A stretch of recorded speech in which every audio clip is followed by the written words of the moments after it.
শুরু করছে আয়রা গল্পের 13তম পর্ব। তখন সজীবের মা কাজী সাহেবকে আয়রাকে দেখিয়ে দিয়ে বলল, এই যে এই মেয়ের সাথে আমার ছোট ছেলের বিয়ে দিতে চাই। কিন্তু আয়রার কেন যেন মন সায় দিচ্ছে না। কেননা গতকাল রাতে আয়রা সজীবের আসল মুখোশ দেখে ফেলেছে। সজীব যে আয়রাকে ভালোবাসে না সেটা আয়রা বুঝতে পেরেছে। তাই এরকম একটা লোকের সাথে বিয়ে করাটা বোকামো ছাড়া আর কিছুই না। এই ভাবতে ভাবতে সজীবের মা আয়রাকে বলে, এই মেয়ে এদিকে আসো, কাজী সাহেবের সামনে এসে বসো। আর সজীবের মা জোরে জোরে চিৎকার করে সজীবকে ডাকতে থাকে। সজীব রেগে মেগে ঘরে এসে ওর মাকে বলে, আমি পারবো না, আমি ওকে বিয়ে করতে পারবো না। আমি অন্য একটা মেয়েকে ভালোবাসি আর ওকে বিয়ে করবো। আয়রাকে শুধুমাত্র ওর টাকার জন্য আমি ভালোবাসার নাটক করেছি, আর কিছুই না। আর ও কালকে রাতে যা করেছে ওকে দেখলে তো এখন আমার রাগ হয়। সজীবের মা তখন সজীবের ঘরে চলে যায় এবং কিছুক্ষণ যাবত কি যেন বলতে থাকে। কিছুক্ষণ পর আশ্চর্য ভাবে সজীব এসে কাজী সাহেবকে বলে, আচ্ছা আপনি বিয়ে পড়ান, আমি বিয়েতে রাজি। আয়রা এসব কথা শুনে কাজী সাহেবকে বলে, দাঁড়ান, আমি বিয়ে করব না।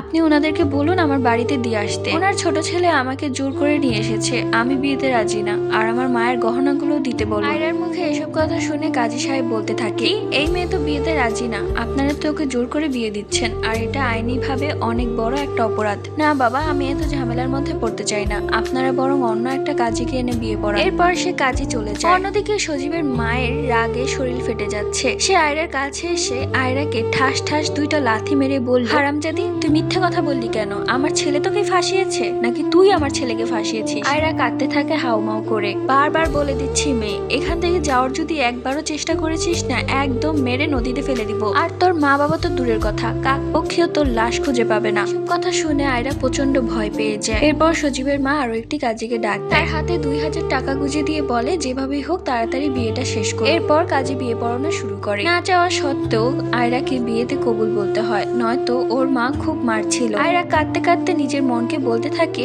আয়রা এই তুই কি করলি? তোর জীবনের সবচেয়ে বড় ভুলটা তুই করেছিস আজকে। প্রথমে তুই তোর বাবা মাকে কষ্ট দিয়েছিস, এরপর তুই নিজের জীবনটা শেষ করে দিয়েছিস। রাত হয়ে যায়। সজীবের ভাবি আয়রাকে জোর করে নিয়ে সজীবের ঘরের বিছানার উপর বসিয়ে দিয়ে আসে। আয়রা প্রচন্ড কান্না করছিল। তখন সজীবের বড় ভাইয়ের বউ বলে, পালিয়ে আসার সময় এত কান্না ছিল না? এখন বিয়ে হয়েছে, এখন তো খুশিতে টকবক করার কথা, এখন কান্না করছিস? তুই এ বাড়িতে এসে সবচেয়ে বড় ভুল করেছিস, এখন দেখবি আস্তে আস্তে তোর সাথে কি হয়। এই বলে তিনি চলে গেলেন। এইসব কথা শুনে আয়রার বুকটা ফেটে যাচ্ছে। সজীব ঘরে এসে লাইট অফ করে আয়রার সাথে খুব জোর জবরদস্তি করে। আয়রা খুব কান্না করে চিৎকার করে করে, কিন্তু কেউ তা শুনছিল না। সকাল ভোর 6টার দিকে আয়রার ঘরে টোকা। শরীরে প্রচন্ড ব্যথা নিয়ে আয়রা গিয়ে দরজা খুলে। রাত ভর ঘুমায়নি, চোখটা ফুলে গেছে কাঁদতে কাঁদতে। দরজা খুলে দেখে সজীবের ভাবি দাঁড়িয়ে আছে আর বলছে, কি গো মহারানী, এত বেলা করে ঘুমালে কি হবে? সংসার সব কাজ পড়ে আছে, এসব তুই না করলে কে করবে? তাড়াতাড়ি। আয়রা তাড়াতাড়ি গোসল করে রান্নাঘরে যায়।